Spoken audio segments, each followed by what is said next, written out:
Are you worried that your team doesn't like you as a leader?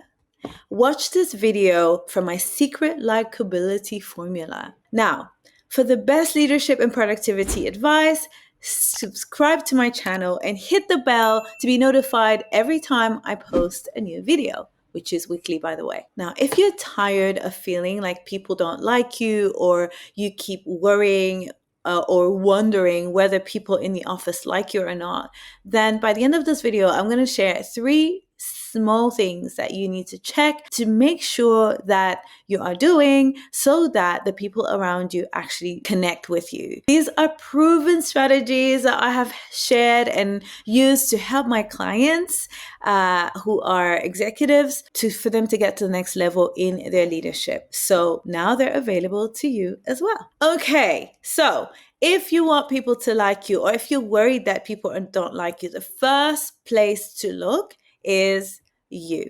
Self-awareness is the biggest strength that you can develop because it allows you to get clear on what you're putting out there, what people are seeing that you oftentimes you don't see. A really good example of this is when you are recording yourself on video. If you do a video of yourself, or if you record yourself on an actual recorder, you will notice that a lot of times you're like, who is this person? Is this actually me?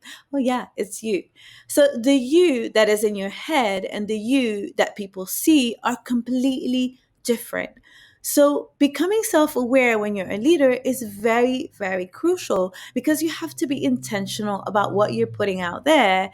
And as I say, you have to make sure that you know what you're putting down and that people are picking up. Ways to become self-aware is to do psychometric tests like the Myers-Briggs, the DISC test, strengths finders, strength curves. There's so many tools out there that you can use.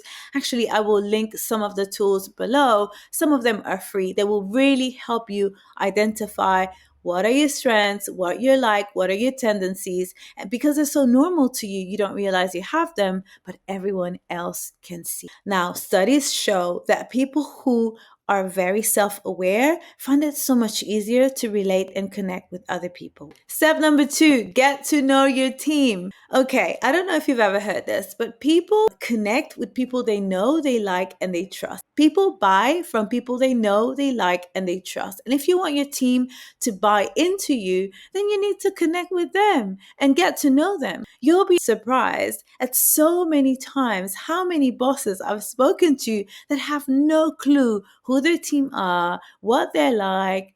They have no interest in their team. And I know if you're leading a massive company, you cannot know every single person, but you need to know the key people in your team, because not only that doesn't only affect the people on your team, it also creates a culture in your company where that's the thing you do. You get to know people on your team. Now, I'm not saying that they become your family members, okay? Because work is work, family is family. But get to know them. What are their interests? What are their strengths? Just honestly, get to know them. And you'll be surprised how much easier it'll be to connect with them. Okay, number 3, make a decision to build a culture of trust. And you can achieve that in several ways. One of them is that what you say is what you do. Make sure that integrity becomes one of your key values so that people can trust you more. But another thing that you can do is to make sure that the people on your team are at the right jobs, in the right seats, according to their strength. When the people on your team are in their zone of genius, when they're really using their strengths, it makes things flow. It makes them feel more alive and it makes them enjoy their experience at work.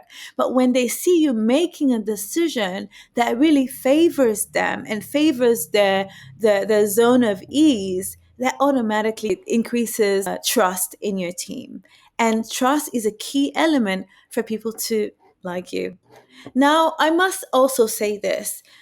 Worrying about what people think about you is not really something that you should be doing in a systematic way, right? Like as a boss, sometimes you'll have to make decisions that people will not like. So I'm not talking about liking. I think the most important thing here is you considering that your team trusts you and that they believe that in everything that you're doing, you're also taking into consideration their own well-being. So let me know in the comments, do you feel like your team likes you or doesn't like you? Do you feel like your team trusts you? But hopefully now you have a few things that you can practically do to help you that likability factor go up. And if boundaries is something that you find tricky, check out my guide on how to say no with power and poise, linked below. And don't forget to like my video and please share with anyone you know is struggling with the same idea, because it will help me reach more people and I would really appreciate that. All right, bye for now.